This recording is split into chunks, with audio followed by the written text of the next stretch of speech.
So here's a crazy paradox. At all times, your brain is trying to protect you, but sometimes it is also the very thing that is keeping you stuck. I used to believe my thoughts were the equivalent of facts, like they were the evening news headlines scrolling across the bottom of my mind. But it turns out a lot of those facts were just stories. And rewriting those stories changed my entire life. Maybe you can relate. Have you ever found yourself thinking, I'm just not smart enough for this, or I'm so awkward in social situations, or I'm horrible at handling conflict? Sometimes it can feel like there's a tiny critic living in your head, just spinning these unhelpful thoughts on a loop. And here's the thing, those thoughts feel real. They feel true, and they quietly shape how you show up in your career, your relationships, your confidence. Literally, they show up in everything. But here's where it gets interesting. These thoughts are not facts. They are patterns, and patterns can be changed. Hello there, I am Dr. Laura Miner, a leadership coach who helps midlife professionals fuel their success with the science of self-leadership. And in this video, we are taking a deeper dive into the first pillar of self-leadership, which is how you think. Now, if you have not seen my other video on what those three pillars are, I will drop a link in the description because that video will help make sense of how today's topic connects to the bigger picture. But let's go ahead and dive into pillar number one, how you think. This is all about making your thoughts work for you instead of against you by using practical, actionable, research-backed strategies. Now, for years, my own mind was the very thing holding me back. But self-leadership is what empowered me to flip that script and propel myself forward. You see, when I was younger, I struggled in school really badly. Then in 7th grade, I was diagnosed with dyslexia, which explained a lot of my struggles. And while you might think that the diagnosis would have been helpful, the problem was that it reinforced the message I had been receiving for years from my parents, my teachers, and even some of my friends. That message was that I wasn't smart enough. And I believed it deep down. I carried that belief everywhere I went. And for decades, it impacted how I showed up and the successes I saw, both personally and professionally. And here's what's really wild.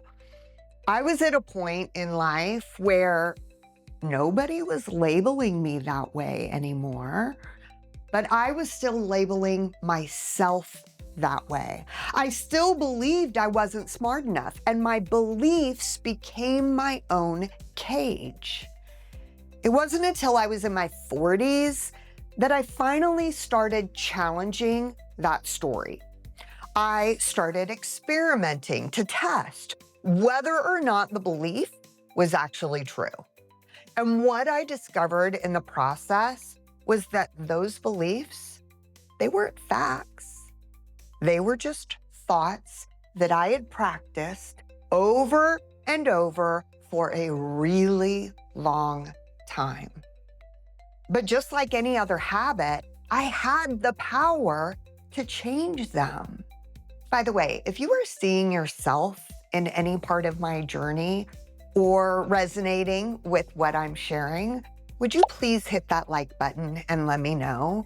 And leave a comment below. Sometimes just knowing that we're not alone and that others understand our struggles, it helps us to see light at the end of the tunnel. All right, so let's talk about what the science says in terms of how we think.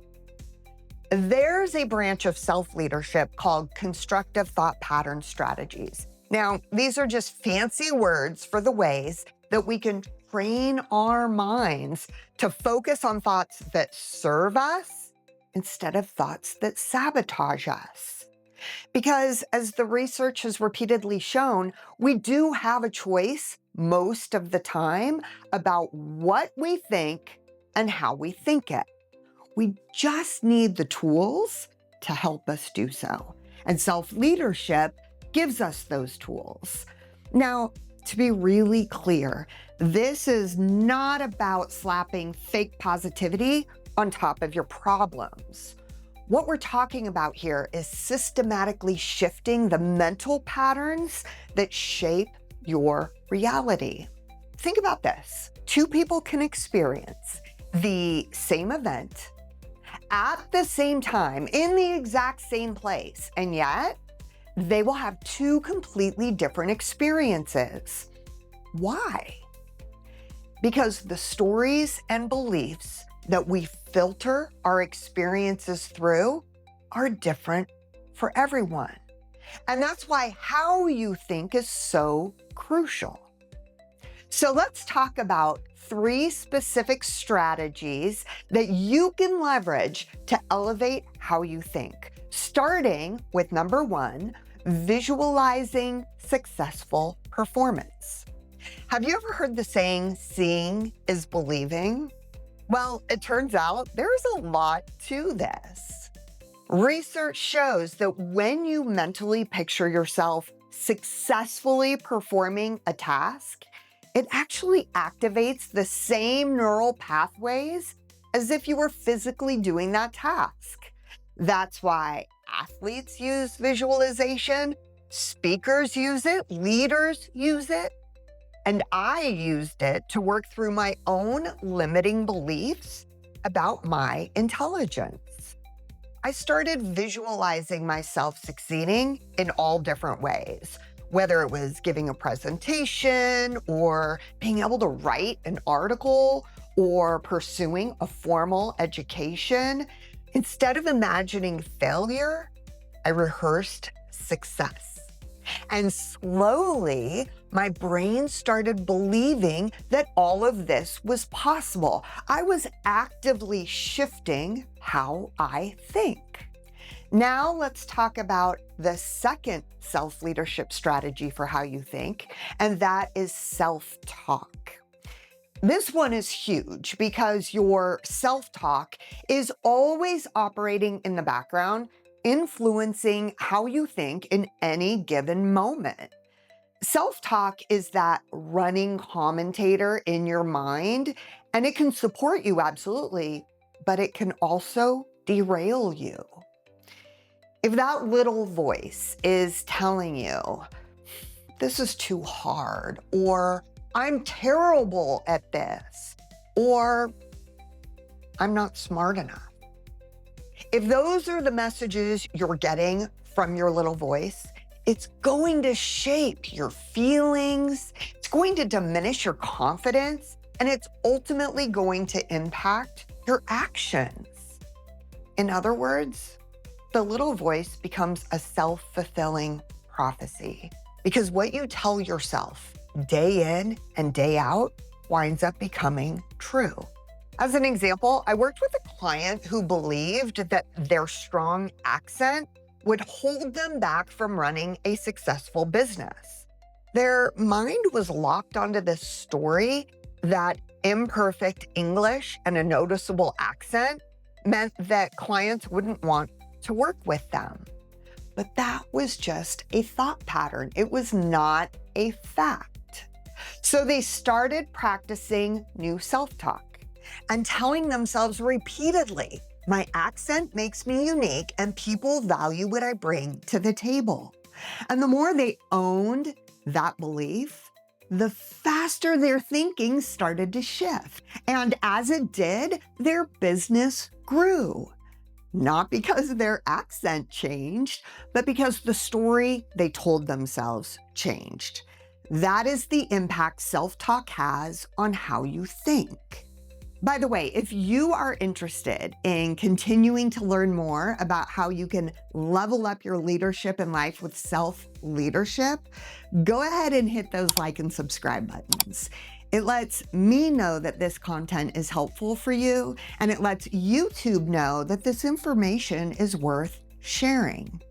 Also, I'm going to add some links in the description with more resources in case you want to dig a little bit deeper into self-leadership. Okay, on to the third and final tool for evaluating how you think, and that is evaluating your beliefs and assumptions. This is about challenging the habitual thought patterns that your brain has picked up over time. Like the belief I carried for decades that I wasn't smart enough because of my dyslexia, or my client who thought their accent meant they couldn't succeed. But here's the thing. Sometimes those beliefs are so deeply embedded that we don't even realize they are optional.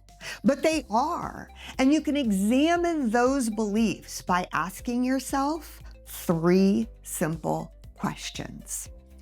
Is this belief true? Is this belief helpful? And what possibilities would open up if I released this belief? When I started questioning my own beliefs about not being smart enough, I realized it wasn't true. I had just practiced thinking it for so long that it felt true. And once I challenged it, my entire life began to shift. I went back to school, earned a bachelor's degree, then a master's, then a PhD, and I built an entire business around helping others lead themselves. That is the power of evaluating your beliefs. So here is the bottom line. Your thoughts shape your reality, but whether those thoughts hold you back or propel you forward is ultimately up to you. Learning to lead your thinking, it does take practice and it takes courage. But I promise you, it is one of the most powerful gifts that you can give to yourself. Now, if this video got your wheels turning a little bit and you're ready to take your self-leadership a step further, join me in this video where we'll explore how to bring more fun, energy, and ease into the doing part, even when you're doing stuff that you don't exactly love. All right, when you are ready, I'll see you there.